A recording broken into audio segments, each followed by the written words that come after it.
Hello friends, Heidi here from Rain Country. God is good all the time, and I'm here for another Monday This and That video where I talk about many different topics, leading you back to some of my single topic videos, giving you updates, answering questions, or whatever I feel like talking about. So let's get started on the topics of the day. And so the first thing is about the horseradish leaves and the carrot tops, and yes, these are both edible and usable. So you can see right here, I harvested a few of my carrots that I've got growing out front. I harvested more than I meant to. It's really hard when you start pulling up root veggies like potatoes and carrots. You just want to keep digging and see what's under the ground. It's like digging for gold.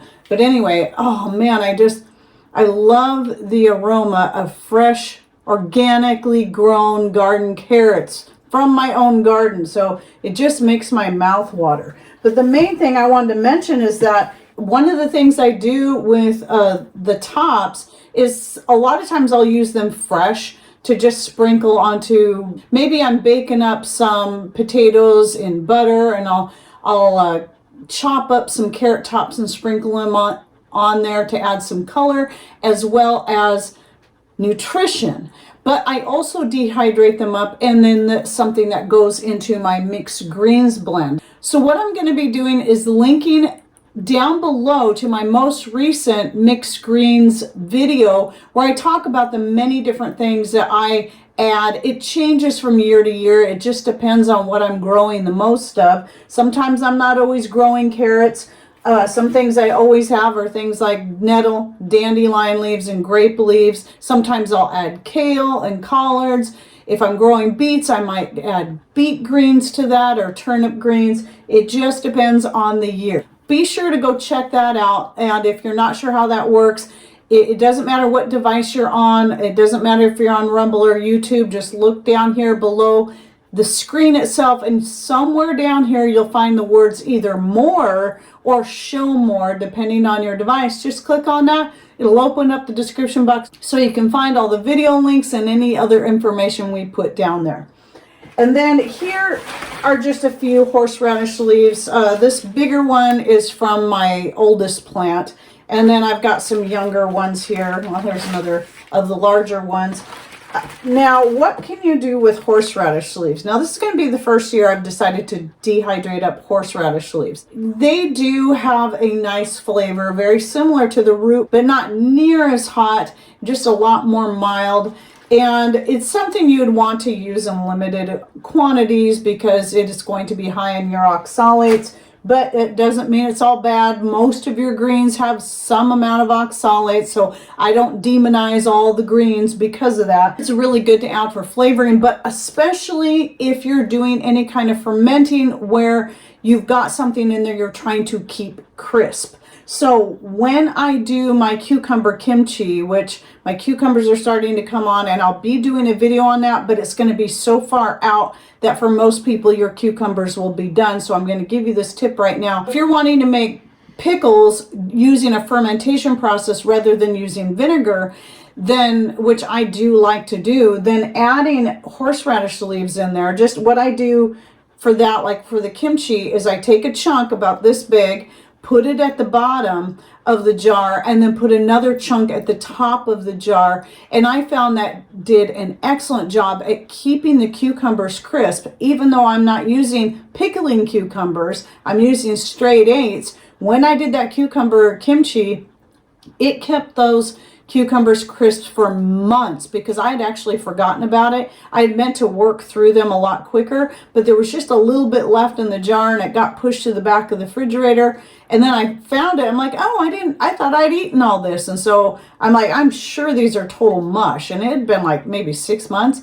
And I was surprised to find when I pulled them out, they were still crisp. And I was just amazed. So yes, you can use things like grape leaves as well, and I've done that before, but I found that the horseradish leaves seem to work better at keeping your items crisp. That's the main thing I like to use the leaves for. So what I'm doing is I'm going to go ahead and dehydrate up some to have for things I might want to ferment through the year that I might want to add the leaves to, especially now that I'm doing things like making kimchi through the year with dehydrated goods that I've put up and I found it works great, then also having some dehydrated horseradish leaves to go in there is a really good idea. And by the way, the carrot tops, you could ferment those too if you wanted, if you like that flavor. Lots of chlorophyll in these things, very good for you. Almost forgot to mention, I am starting to get my tomatoes. These are some of the smaller ones that are growing out there. My purple tomatoes get the biggest, and I believe they're Cherokee tomatoes. But anyway, just now starting to get some ripe ones, and I'll be dehydrating those up, making some tomato flakes, because I don't can them anymore. The tomato flakes take up so much less room, and I use them the same way for making all kinds of sauces. And I'm starting to gather up my potatoes. This is just a little bit from the front potato section. I still have 3 other potato sections, no, 4 other potato sections to harvest from. So these were the first ones that are ready. I've got yellows, and then I always manage to get some purple ones, even though I never plant them.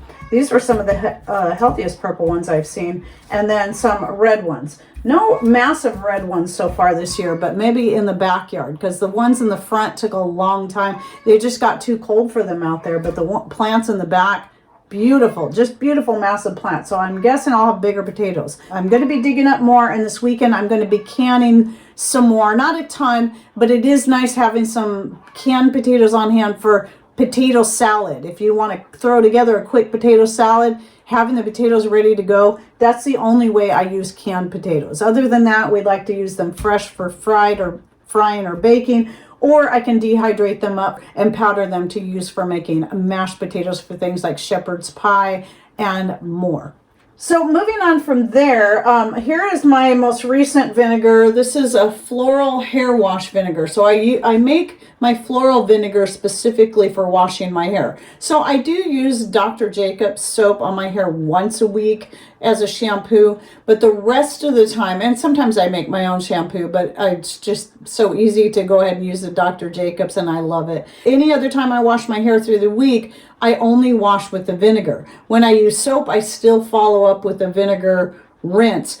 And so I make all my own vinegars, and the floral ones are the ones that I use for my hair. Sometimes I'll add rosemary or sage. Those are excellent options too, because they're really good for your hair and help with hair growth. What I have in this are rose petals, nasturtium flowers, and pansies. So that's what's going on there, and I'm loving this color. It's kind of a pinkish orange color. I didn't grow any of my dwarf nasturtiums, the deep red ones. I thought I'd planted some, but I never got any planted. But when I use those, I love the color it adds. It makes it more of a burgundy color, and it's so beautiful. So you can see in a picture right here. But so I'm bummed that I realized I never did get any of my dwarf nasturtiums planted. I thought I did, but whatever. I thought the ones I was planting was a mix of my dark red dwarf nasturtiums as well as the standard nasturtiums with the yellow and dark orange. But anyway, still, it's turning out to be a beautiful vinegar. And by the way, I do actually dilute this in water when I use it on my hair. So I keep a little squirt bottle in the shower, and then I'll put, it's about 8 ounces, and I'll put maybe an ounce tops of the vinegar in the bottle, and then I'll fill that up the rest of the way with water, and then I just work it through my hair. And if you're interested in more information on hair care, I'll go ahead and put that video in the description box down below as well. So now let's talk a little bit about the dehydrated yogurt. So the video that I did like over 6 weeks ago on dehydrating yogurt just came out this past week. I still have the strawberry yogurt left, and I haven't used it yet. I keep forgetting about it, but I did end up eating all the blueberry yogurt. It was so good, just like eating it like a snack. Oh man, it was delicious. I also still have the plain yogurt I haven't used yet, and I do love this. I'm going to be doing more of the fruit yogurts, but somebody came in on that video, and I think they're probably just being a troll, but it's hard to know. Sometimes people really are curious. They just put the question, why? Why would you dehydrate yogurt? Well, for one, it's a way that if you like yogurt and you just want to put up and you want to have a bunch extra, but you don't have a lot of space to keep it in your fridge, then you can dehydrate it and set it aside. Now, as I explained in that video, which I will link to down below, it's not it is a little bit grainy when you try to rehydrate it in water, though I would assume that if you use like maybe a stick blender, it might smooth out easier. But one of the things you can do with it is you can use it as a topping or mix it in, especially if you're using your fruit flavored yogurts, mix it in with whatever you want to add flavor. You can add it to smoothies, you can add it to icings, pancakes, whatever you can think of. And that's kind of more what I'm thinking about with the dried yogurt. So especially the plain yogurt, as I mentioned in that video, that's something I would use to make a ranch dressing in place of either sour cream or even milk kefir, since I'm not doing the milk kefir anymore. So anyway, there are a lot of, I'm sure you can find all kinds of great ideas to use your dehydrated yogurt powder for. So there's lots of good reasons why you might want to dehydrate it up. And somebody did ask me if you could use it as a starter. Well, I would believe so. It can take up to 140 degrees to kill bacteria. The highest I ever go on my dehydrator is 125. For the yogurt, I dehydrated that at 110 to help preserve the probiotics, which actually, from the research I did and comparing different sites, it takes 115 degrees to kill your healthy probiotics, and I went 110. But if you want to be even more on the safe side to preserve all that and to ensure it's going to be good for using as a starter for making your own yogurt, then I suggest going ahead and going a little lower to 105 degrees. As easy as it dehydrates, it shouldn't be a problem to do that. Just don't put it on too thick on your trays. But if you're interested in that video and want to learn how I did that dehydrating yogurt video will be found in the description box. And then along with that topic, and I did mention I was going to try dehydrating sour cream and doing a video on it. Well, I'll probably never do that video because I did do it shortly after that.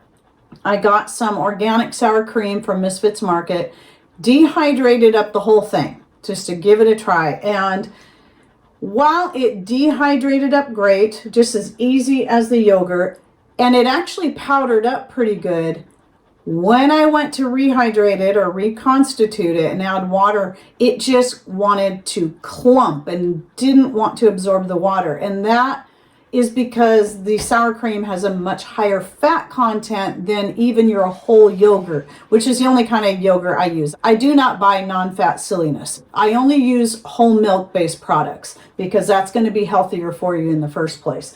And so, but your sour cream just has much more fat in it. To use it as a powder in things might be fine. So you might still want to give it a try, dehydrating the sour cream and then just using it as a powder and mixing it in to sauces and gravies. But to just try to rehydrate it with water, it doesn't work as well as the kind that you can buy from, let's say, Judy's, or I'm not sure if Azure Standard has the sour cream powder yet. And the reason for that is the drying process is different. They don't use a freeze dryer either. It's called spray drying that is typically used for things like that are high fat content, such as your sour cream and so on. But you can dehydrate other types of cheeses just fine. Hard cheeses dehydrate up really well, but I haven't tried cream cheese, so I really can't say for sure on that one. I should just try a little dollop of that along with a slice of avocado to see how well that dehydrates up. I don't have high hopes that will do well, but you might as well experiment. So I only do that kind of stuff if I'm dehydrating other things. I'm not going to waste all that energy, even if it is all solar power. I'm not going to waste it on just a little dollop of something. I'm going to put it in the dehydrators with something else that I'm already drying up. Oh, and I wanted to talk a little bit about castor oil again. And there's some misunderstandings about some castor oils. Now, I've switched to the Halal Everyday since I have an account with them. They're a small US-based business, and so far I love most of their products. And this is, even though it's not on the label, this is organic and hexane free. If you go to the site and read about it, it is organic. There's reasons why a lot of places won't include such thing on the labeling, and that is because it costs so much just to be able to get that little organic certification to put on your label, which then increases the overall price. This is why I believe their product is less expensive than other products that are very similar. But the main thing I wanted to point out is that as long as it's cold pressed, which this is, that means it is hexane free. One way that castor oil is processed is using a synthetic chemical such as hexane.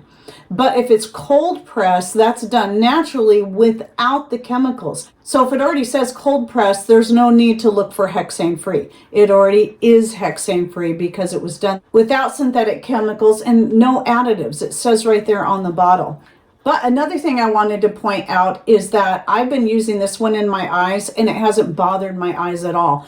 I rubbed some of this into my eyelashes early this morning, and of course some of it got into my eyes and it's not bothering me at all. So I'm very happy with this brand, Halal Everyday. You can always find their link, at least in any video that's published within the last year, you'll always find the link to Halal Everyday. And if you go through that link, you can get 15% off, and they're always adding more things. They used to just have a few things. They basically just started off selling organic black seed oil, which is how I discovered them in the first place, and on Amazon. But now I'm dealing directly with the company, and it's great because that's just more Amazon stuff that I've cut out and I'm able to buy directly from them, and I save more money. I can even use my own 15% discount to save more money that way as well. I get most of the things that go in my skin cream, such as the shea butter and the beeswax. The list is getting longer. I've been trying more and more products all the time. But anyway, I like this one. I bought this smaller bottle just to try it out, and I'm so happy with it that I just recently ordered up the whole gallon, which is a great price for a gallon of organic cold pressed castor oil. It's 40 bucks. And remember, if you're concerned about the glass thing, remember that castor oil, no matter who you're buying it from, was originally shipped in big plastic barrels. And so if it comes in a plastic container and you're concerned about it, just repackage it into glass jars and bottles if that makes you feel better. But I will state again that castor oil does not degrade plastic. So even though glass is always better than plastic, because castor oil is one of the safest oils when it comes to not degrading plastic, you're going to be less likely to have toxins leaching into your castor oil, despite what a lot of claims are being made. I'm not saying it won't happen. I'm not saying it can't. I'm saying it's going to be far more unlikely for that to happen with castor oil as it would with coconut oil or avocado oil or other oils that you've got in plastic containers. And then the last thing I wanted to say is that I just recently went back to Instagram. Now, I'm not going to be there all the time. I just don't have time to constantly be posting to Freesteading, YouTube, and Instagram, and certainly not Facebook. My Facebook page only gets reserved for making important announcements that I want to make sure everybody sees, but it's such a hassle to do it there. It takes me much longer now that it only goes through Meta, and I hate it. But the reason I'm going back to Instagram is number one, for the sake of our good friends that have a farm. They've lived here for a couple of years now, and they're really working on developing this farm. They're looking at adding some Icelandic sheep. Mostly right now they have chickens and ducks. They've done turkeys, and they're going to be building onto what they have, and we're building this nice little community with them. So they recently started an Instagram page just for their farm, and they're going to start sharing some of the different things they've got going on there, and I highly recommend you check them out. And so to support them and help them build their Instagram page, I've gone back there for their sake, and I will link to their Instagram page below as well as my Instagram.